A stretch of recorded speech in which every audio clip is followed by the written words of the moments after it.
এত মাংস কে আনলো? স্বপন আর তপন আর চাকরি পেয়েছে, ওরাই মাংস কিনে নিয়ে এসেছে। তোরা এমএলএ প্রদীপ রায়ের 15,000 টাকা ফেরত দিয়েছিস? ফেরত নিলে তো ফেরত দেব, উল্টে উনি আমাদের 10,000 টাকা আরো দিয়েছেন। প্রদীপদা বলেছেন উনি মাসে মাসে আমাদের 10,000 টাকা করে দেবেন। মাসে মাসে যে 10,000 টাকা দেবেন, তোরা কি কাজ করবি ওনার হয়ে? তা জেনে তুই কি করবি? আজ আমরা মাইনে পেয়ে প্রথম বাজার করব, তাই আজ তোকে মাংস দিব। কাল আমরা আলাদা বাজার করব, আলাদা খাবো।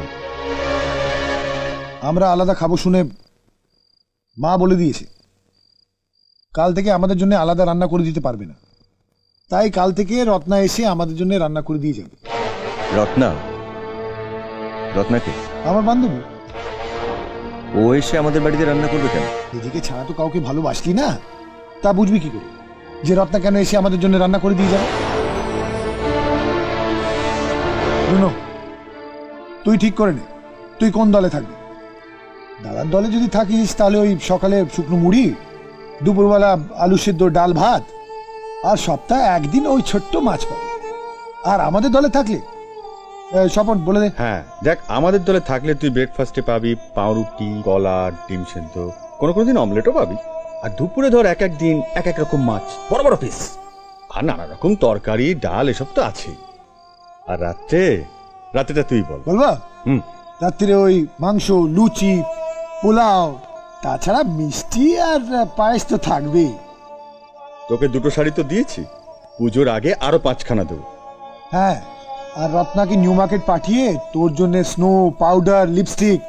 অবশ্য তোর ইচ্ছে করলে তুই নিজেই রত্নার সাথে যেতে পারিস, নিজের পছন্দের জিনিস নিজে কিনে আনবি। এত কি ভাবছিস রুনা? তোর বর্দা তো একটা সামান্য অটোওয়ালা,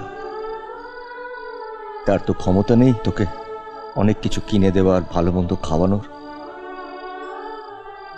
তুই বরং ওদের দিকেই চলে যা।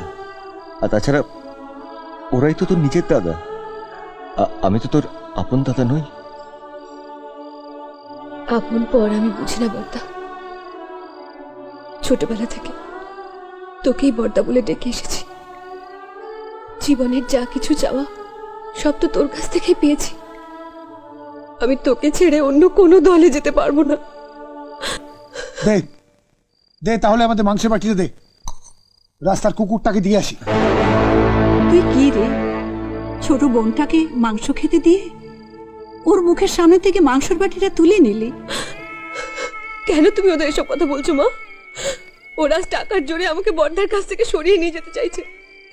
ওরা ভুলে গেছে বর্দা আমাদের জন্য কি কি করেছে। সব বেঈমানের দল।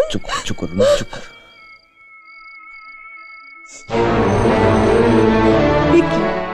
উঠছিস কেন? আমার চোখের সামনে আমার ছোট বোনের মুখ থেকে মাংসের বাটি কেড়ে নেবে, আমি চুপচাপ বসে দেখব? আমি সামনে পাঞ্জাবি দোকান থেকে রুনুর জন্য মাংস কিনে নিয়ে আসছি।